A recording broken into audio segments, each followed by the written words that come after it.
শাখার সংগ্রামী সভাপতির কাছ থেকে এখন আমাদের সামনে গুরুত্বপূর্ণ বক্তব্য নিয়ে আসছেন ছাত্র জনতার হৃদয়ের স্পন্দন, আমাদের সিলেটের ছাত্র নেতা, মেধাবী ছাত্র ভাই মোহাম্মদ আরিফুল ইসলাম শামীম। ভাই মোহাম্মদ আরিফুল ইসলাম শামীম সিলেট জেলা শাখার সভাপতি। ভাইকে গুরুত্বপূর্ণ বক্তব্য রাখার জন্য অনুরোধ করছি। বিসমিল্লাহির রহমানির রহিম। ইসলামী আন্দোলন বাংলাদেশ দক্ষিণ সুরমা থানা শাখা কর্তৃক আয়োজিত আজকের এই গণসমাবেশ, ইতিমধ্যে আপনারা অবগত হয়েছেন, আমাদের এই গণসমাবেশ হচ্ছে ছাত্র জনতার জুলাই যে বিপ্লব সংগঠিত হয়েছে, এই বিপ্লবে অগণিত প্রাণ ঝরে গেছে। এই অগণিত প্রাণ আর রক্তে এখনো কোনো সুরাহা হয়নি, এখনো কোনো আমরা সুরাহার কোনো আয়োজন আমরা শুনতে পাচ্ছি না। এরই জন্য ইসলামী আন্দোলন বাংলাদেশের সংগ্রামী আমির হযরত পীর সাহেব চরমনাই দেশব্যাপী গণসমাবেশের কর্মসূচি ঘোষণা করেছেন। তারই ধারাবাহিকতায় আজকে দক্ষিণ সুরমা থানায় গণসমাবেশ অনুষ্ঠিত হচ্ছে। আজকের এই গণসমাবেশে প্রধান অতিথির বক্তব্য রাখবেন ইসলামী আন্দোলন বাংলাদেশ সিলেট মহানগর শাখার সংগ্রামী সভাপতি জননেতা মুফতি সাঈদ আহমদ। মঞ্চে উপস্থিত আছেন ইসলামী আন্দোলন বাংলাদেশ দক্ষিণ সুরমা থানা শাখার সভাপতি জননেতা রুহুল আমিন ভাই সহ ইসলামী যুব আন্দোলন, ইসলামী শ্রমিক আন্দোলন এবং ইসলামী ছাত্র আন্দোলন বাংলাদেশ সহ সিলেট মহানগর শাখার আওতাধীন দক্ষিণ সুরমা থানা শাখার সর্বস্তরের জনগণকে জানাই ইসলামী ছাত্র আন্দোলন বাংলাদেশ সিলেট জেলা শাখার পক্ষ থেকে সংগ্রামী শুভেচ্ছা অভিনন্দন।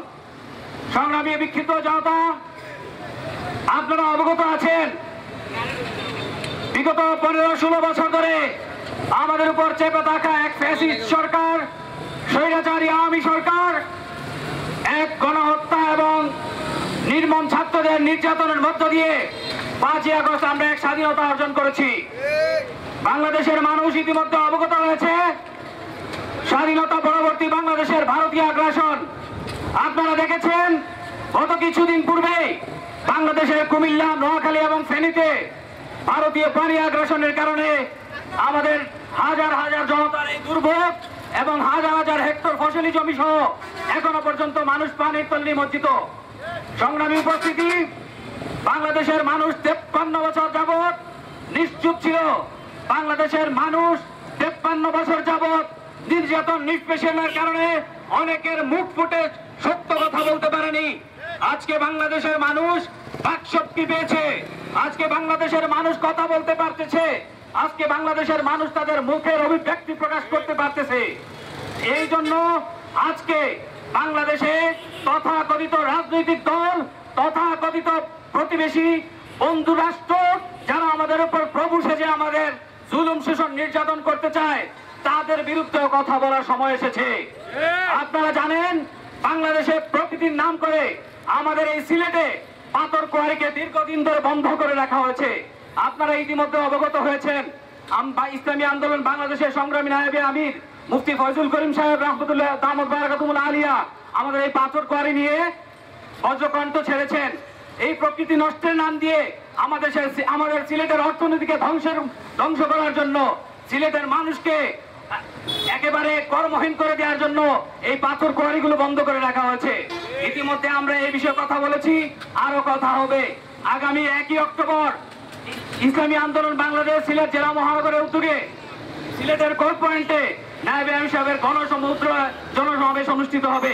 আপনারা গণসমাবেশে আপনারা থাকবেন এবং এই কণ্ঠে কণ্ঠ তুলে আমাদের সিলেট সহ গোটা বাংলাদেশকে আজ শোষণ জালিম নিষ্পেষণের পক্ষে বিরুদ্ধে যারা অবস্থান নিয়েছে তাদের বিরুদ্ধে আমরা অবস্থান নেব এবং এই জালিমদেরকে বলে দিতে চাই বাংলাদেশের মানুষ এখন আর কণ্ঠরোধ করে থাকার সময় নেই।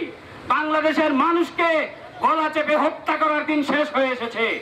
সংগ্রামী উপস্থিতি, আপনারা বিগত 53 বছর ধরে বাংলাদেশের রাজনীতির নামে যে অপসংস্কৃতি চলছে তার বিরুদ্ধে আমরা কথা বলতেছি।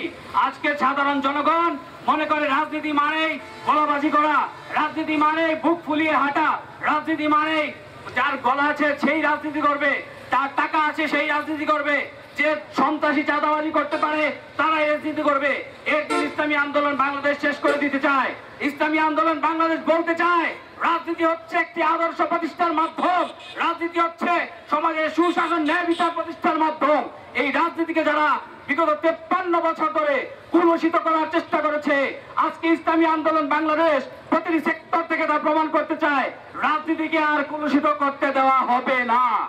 সমাজের প্রতিটি সেক্টরে রাজনীতির নামে যারা অপসংস্কৃতি করেছে, রাজনীতির নামে যারা বিজাতীয় সংস্কৃতিকে আমদানি করেছে, রাজনীতির নামে যারা টেন্ডারবাজি, দখলবাজি এবং গরিবের পেটে লাঠি দেওয়ার মতো কর্মসূচি আয়োজন করেছিল, তাদের দিন খতম করে দেওয়ার জন্য এসেছে ইসলামী আন্দোলন বাংলাদেশ। সংগ্রামী সাথী বন্ধুগণ, পরিশেষে বলতে চাই, ছাত্ররা, আমি যেহেতু ছাত্র প্রতিনিধি হিসেবে আজকে এখানে উপস্থিত হয়েছি, আপনাদের ঘরের সবাই অবশ্যই, আপনাদের ঘরে অবশ্যই ছাত্র আছে, আপনাদের ঘরে বা প্রতিবেশী হিসেবে অবশ্যই শিক্ষার্থী আছে।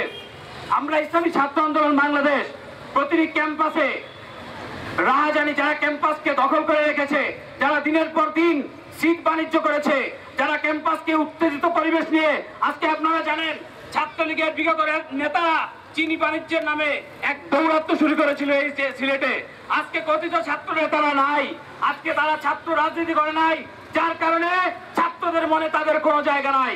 আমরা দৃঢ় কণ্ঠে বলতে চাই, ইসলামী ছাত্র আন্দোলন বাংলাদেশের নেতৃত্বে সিলেটের কোন ক্যাম্পাসে, কোন শিক্ষা প্রতিষ্ঠানে আর কোন দেউলিয়াত্ম ছাত্র রাজনীতি কাউকে করতে দেওয়া হবে না, কোন হল বাণিজ্যের ছাত্র রাজনীতি কাউকে করতে দেওয়া হবে না, কোন দখলদার আর চাঁদাবাজির ছাত্র রাজনীতি কাউকে করতে দেওয়া হবে না। আপনাদেরকে উদাত্ত আহ্বান জানাই, আপনাদের যারা ভাই ভাতিজা এবং যারা শিক্ষা প্রতিষ্ঠানগুলোতে আছে, ইসলামী ছাত্র আন্দোলন বাংলাদেশের আদর্শ সম্পর্কে আপনারা ইতিমধ্যে অবগত হয়েছেন। 1991 সালের পর থেকে, 1991 সালের প্রতিষ্ঠাকালীন পথ চলার পর থেকে ইসলামী ছাত্র আন্দোলন বাংলাদেশের কোন নেতাকর্মীর নামে কোন হল দখলের অভিযোগ নাই, কোন নেতাকর্মীর নামে এখনো পর্যন্ত কোন টেন্ডারবাজি, কোন চাঁদাবাজি, কোন অস্ত্রবাজির কোন অভিযোগ নাই।